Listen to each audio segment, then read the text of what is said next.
Hello again, space fans. This is Brett Tingley with Space.com, live here at Kennedy Space Center on a nice, balmy, humid evening. You can see behind me right here, SLS rocket is still on the pad. Unfortunately, we've got some bad news after what has been mostly an uneventful day. The fueling process, which has been the bane of this rocket's existence since the beginning, has been going smoothly all day. And in fact, both of the fuel tanks reached 100% earlier in the countdown. However, we were just informed few minutes ago that we've encountered yet another leak. This time the leak concerns the replenish valve on the liquid hydrogen tank. So after the tank is filled to 100%, the liquid hydrogen is very unstable and a lot of it boils off as the countdown continues to go, so they have to replenish it as they go. An intermittent leak has been detected on the valve, the replenish valve for the liquid hydrogen tank. So NASA has now decided to send in a red crew, which is a team that will go into the pad and repair the rocket while it's fueled. It sounds like a very risky operation, but we can rest assured that NASA knows what they're doing. The red crew is going to go in, they're going to try and tighten some bolts on this replenish valve, and hopefully things will proceed as they have been going all day smoothly once again. The longer this repair takes, the more time it eats up in this 2-hour window that opens at 1:04 a.m. So everybody here is hoping that the red crew can get in and fix this problem before too much time elapses. I can tell you, just being here on the ground at KSC all day, the mood has been so optimistic. There's just been a feeling in the air that this was the one. This is the one that's going to get off the ground. And when they announced that this leak had been detected and they were going to have to pause the fueling process and send in the red crew, you could just feel the air being sucked out of the room. So we're all awaiting some news on what's going to happen with this core stage replenish valve.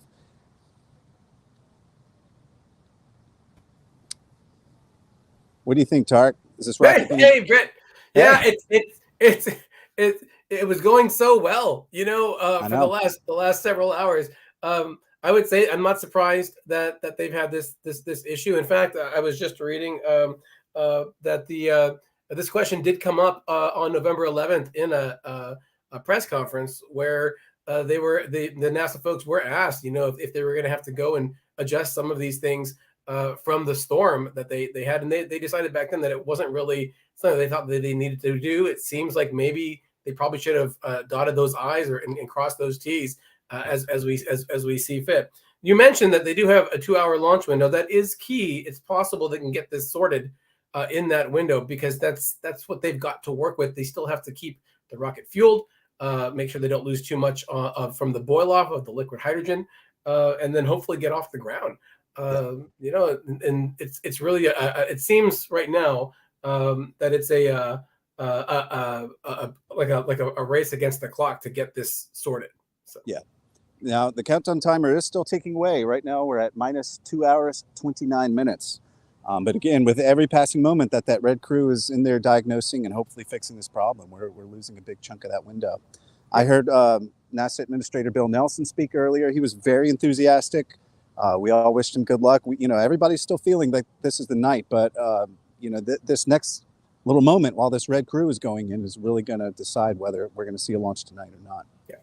And just a short while ago, while you were preparing for the broadcast there, Daryl Nail from NASA did come on and say that that red crew will consist of a team in 2 different vehicles that are going to drive out to the pad to get those packing nuts, I guess, torqued down. I guess they're just going to tighten them. That's like the NASA speak for that. And they're pretty brave people. They've had these red teams just on standby for this kind of situation. They're trained to go in and deal with issues on a fueled rocket. Sounds pretty scary with 730,000 gallons of flammable liquid on top of you. But these are the folks that got the right stuff to do it, for sure. That's right. If NASA is good at one thing, it's solving problems and finding technical solutions to engineering problems, right? So everybody's still hopeful here that we're going to see a launch tonight. The weather's beautiful. I think the weather forecast has been upgraded back up to 90% again. So weather conditions look great. Everybody's still excited, I got to say. So we're all just waiting to see what the evaluation for this red team is going to be. Great. Now, Vanessa, tell me that we've got at least one question from our viewers. Vanessa, take it away. Absolutely. Hello, everyone. I'm Vanessa Munns. I'm the social media editor for space.com. And so we're going to be answering a few of your questions. So the first one comes from Michael Brooks, and he wants to know, is there anywhere to watch the red team repair? Is it going to be streaming on NASA TV or space.com? Is there anywhere somebody can go in and watch them make those repairs? I would be willing to venture no. With something this sensitive, with the rocket being fueled on the pad, I doubt they will want to broadcast this sensitive operation in the hopefully unlikely event that something does go wrong. Now, I know there are plenty of cameras aimed at the rocket and aimed at these valves. We've been watching streams all night of some of the gases boiling out of the rocket during this fueling process. But I have not heard anything yet about this red crew being televised, and I don't know about you, Tarek, but I would think it would be highly unlikely that they would want to broadcast something like that. It depends on where it actually is and how accessible it is. That, like Brett mentions, there are cameras up and down Pad 39B and on the mobile transporter itself, as well as, of course, the rocket and whatnot. But it'll just depend on where. Now, you've seen in past walkouts where NASA has sent crews to this launch pad when it was used for space shuttle missions. They would follow those astronauts all the way out there. It just depends on exactly where it is, how accessible it is. Now, NASA's going to want to have eyes on those borks, so they will most likely have their own views coming from that red crew. Whether or not they're going to share it with the public, that is an open question. And the fact that we've seen in this countdown live views from the firing room is a bit of a win for the public, because that was something that NASA initially said that they weren't going to do because of ITAR restrictions, of not really wanting to kind of broadcast all of the nooks and crannies of their launch preparations to folks that might want to try to use that to reverse engineer the rocket or whatnot. That's an issue that's come up a lot during this mission in particular, more so than with shuttle missions in the past and whatnot. And so that is something that would likely be considered before they decide to share as much. And that's something that we as the media have been working with NASA to try to get as much access, because we want to see exactly what's happening at the pad, what's happening in the firing room, where the launch controllers are. We did get some views of that, and actually we can see on NASA TV right now the two vehicles are driving out there, so they are watching their progress right now as they go out. You can probably wave to them as they drive by. So absolutely, give them a big wave from all of us at space.com. We're keeping our fingers crossed for them for sure. Thanks for the question, Michael. This is just a Facebook user, but they would like to know what would happen if the issue can't be resolved in 2 hours. Well, if they miss their launch window, then there is a backup window on the 19th. I believe it is at 3 a.m. So 1:45. 1:45. I don't know where I got 3 a.m. So there's another launch attempt on the 19th. And so if we don't make the window tonight, we'll have to shoot for the 19th. And I'll point out too that the reason that there's like a couple of days in between is because this rocket is so big. It takes so much fuel, 537,000 gallons of liquid hydrogen alone, that NASA needs 2 full days just to fill up the big storage tank at the pad that they can get ready for another time. So that's like a minimum turnaround right now for this mission. Absolutely. And I know there was another fuel leak in September that caused some issues for this Artemis launch. Can you tell us a little bit more about what caused this fuel leak and why it's different from that one? What caused the fuel leak tonight? Yes. So far, we haven't been given a cause. There's a lot of speculation that perhaps maybe the storm could have caused the bolts on this replenish valve to become loose, but ultimately we don't know just yet. The fuels, the liquid oxygen and the liquid hydrogen that are pumped into this rocket have to be super cooled when they go in, and the rocket actually changes sizes. It actually shrinks and expands throughout the cooling or throughout the fueling and defueling process. So there's a lot of areas where things can expand, contract, can come loose during this cryogenic fueling process. So we don't know what's caused this issue with the intermittent fueling valve yet, but the intermittent leak on the replenish valve, But I suspect we'll know more after that red crew gets in there and performs their work.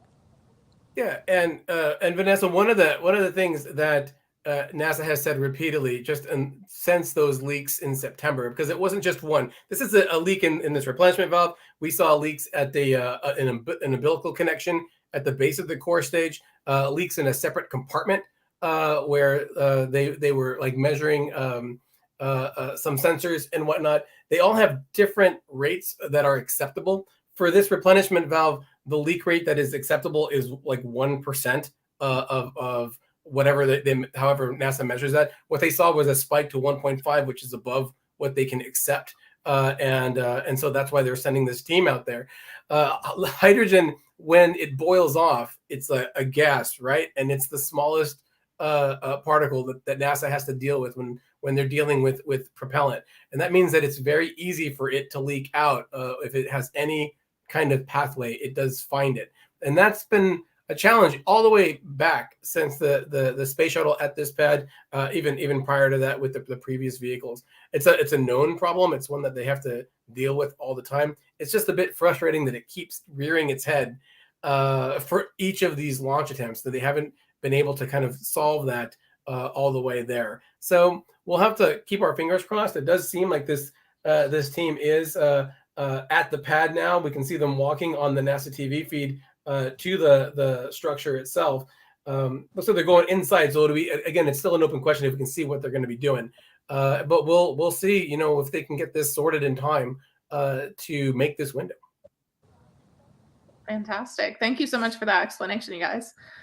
Moving away from the leak a little bit, Quentin wanted to ask, is Boeing only providing the capsule for this launch and SpaceX providing for the next two, since while we've been waiting, NASA awarded SpaceX the second contract option for the Artemis moon landing? Okay, so the Orion capsule is manufactured by Lockheed Martin. Boeing was the manufacturer of the core stage of the rocket.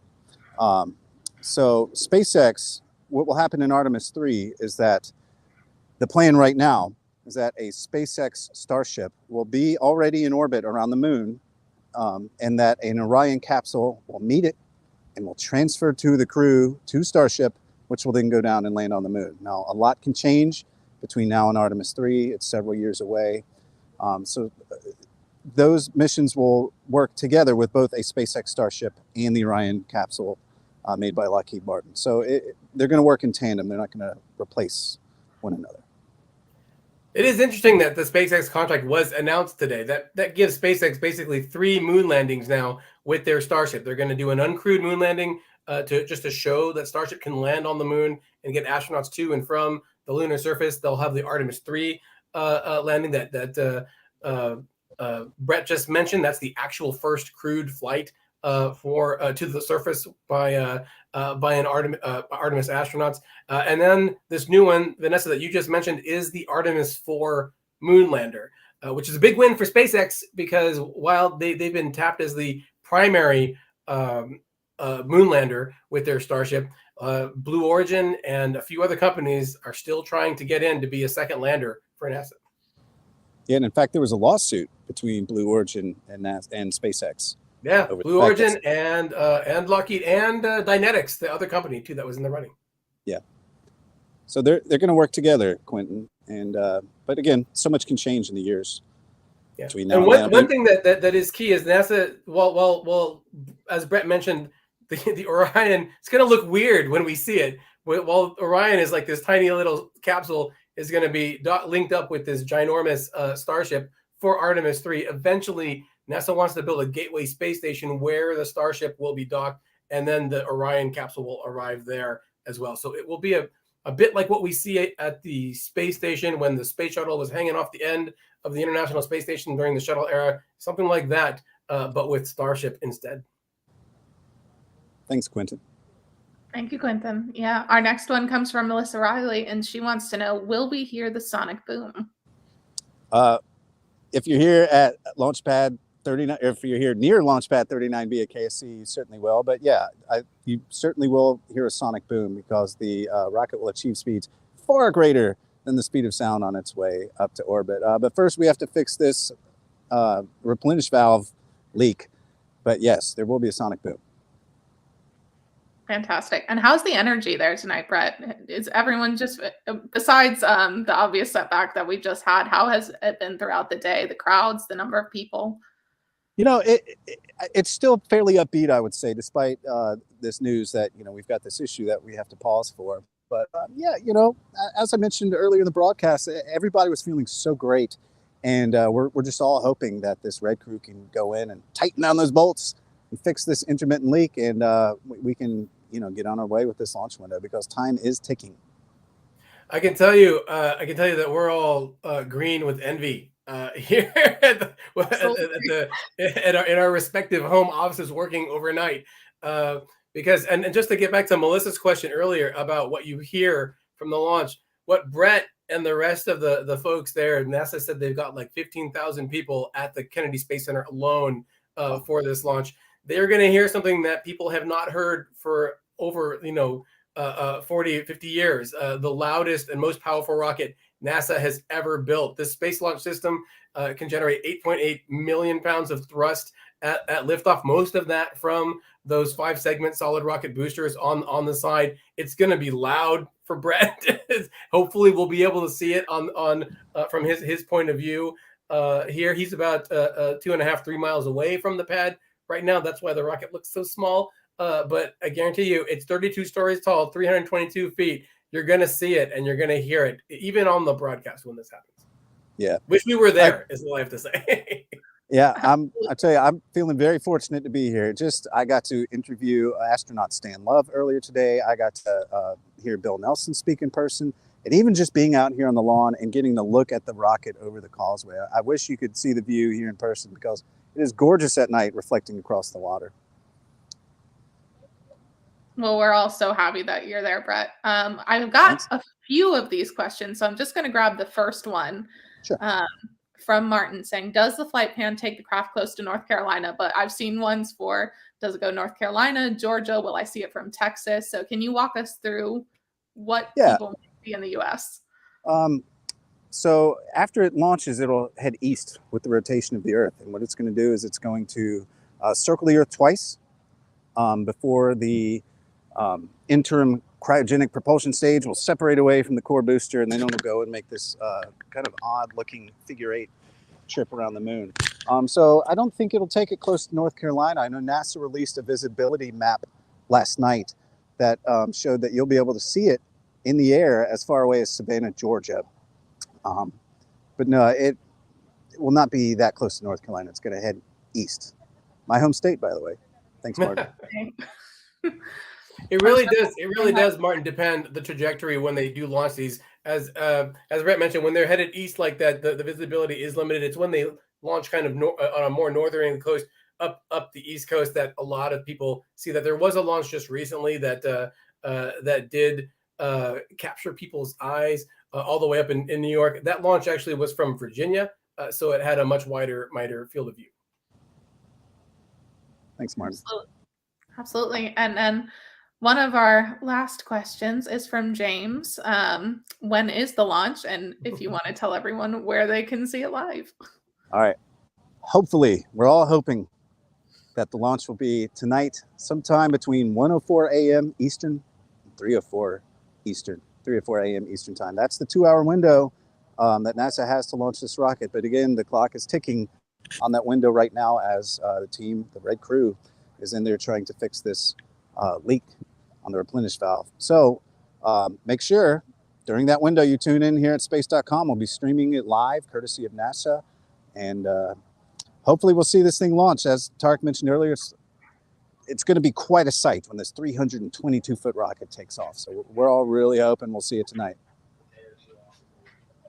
Fantastic. Well, we will be going live at, if everything goes well, 12:50 a.m. Eastern time. So make sure to tune in live with us.